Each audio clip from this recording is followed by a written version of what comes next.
ഒരു 15 വയസ്സുള്ള ചെറുപ്പക്കാരന് അവൻ്റെ ജീവിതത്തിൽ അവനൊരു സ്വപ്നം കാണുന്നു.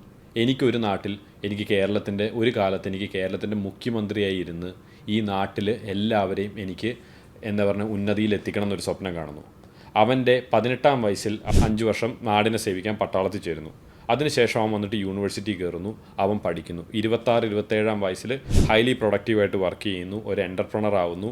30 to 40 ഇയേഴ്സിൽ അവൻ വലിയൊരു സംരംഭം കെട്ടിപ്പടുക്കുന്നു.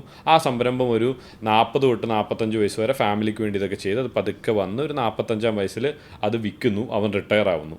ഇത് വിൽക്കുന്നത് ഒരു $10 ബില്യൺ വിചാരിക്കുക. 45-ാം വയസ്സിൽ അടുത്ത 10 വർഷം പിള്ളേരെ റേസ് ചെയ്യാൻ വേണ്ടി സ്പെൻഡ് ചെയ്യുന്നു. 55-ാം വയസ്സിൽ അവൻ്റെ പർപ്പസിന് വേണ്ടി 5 വർഷത്തിൽ ഈ പറയുന്ന ബ്രാൻഡിങ്ങും കാര്യങ്ങളും എല്ലാം ചെയ്ത് ഇലക്ഷന് ജയിക്കാമെന്നുള്ള രീതിയിൽ ആക്കിയെടുക്കുന്നു. $10 ബില്യൺ നെറ്റ്വർത്ത് ഉള്ളവന് നാട്ടിലെ ഇലക്ഷൻ ഫണ്ട് ചെയ്യാൻ അതിൻ്റെ ഒന്നും 10 പൈസ വേണ്ട. 5 വർഷം കൊണ്ട് ഇവൻ വരുന്നു. ആ 5 വർഷത്തിനുള്ളിൽ അവൻ ഇലക്ഷന് ക്യാമ്പയിന് ജയിക്കാനുള്ളത് മാത്രമല്ല, ഇലക്ഷൻ ക്യാമ്പയിനിൽ ജയിച്ചു കഴിഞ്ഞാൽ ക്യാബിനറ്റിൽ ഇരിക്കേണ്ട മെയിൻ ടീം അംഗങ്ങളെ ഒറ്റയ്ക്ക് അവനൊന്നും ചെയ്യാൻ പറ്റില്ല. മെയിൻ ടീം അംഗങ്ങളെ അവൻ സ്കൗട്ട് ചെയ്യുന്നു, റിക്രൂട്ട് ചെയ്യുന്നു, അങ്ങനത്തെ ഒരു ടീമിനെ കൊണ്ടുവരുന്നു. എന്നിട്ട് അവൻ അത് ഇംപ്ലിമെൻ്റ് ചെയ്യുന്നു. 60 തൊട്ട് 75-ാം വയസ്സിനുള്ളിൽ അവൻ്റെ ജീവിതത്തിൽ 60 വർഷം പാഷനേറ്റ് ആയിട്ട് ഉണ്ടാക്കിയെടുത്ത പ്ലാൻ 15 വർഷത്തിൽ ഇംപ്ലിമെൻ്റ് ചെയ്യുന്നു. 75-ാം വർഷത്തിൽ സംഭവം റെഡിയാവുന്നു. ഇത്രയേ ഉള്ളൂ. ഇത് ഹൈപ്പത്തറ്റിക്കൽ അല്ല, ദിസ് ഈസ് ഡൂവബിൾ.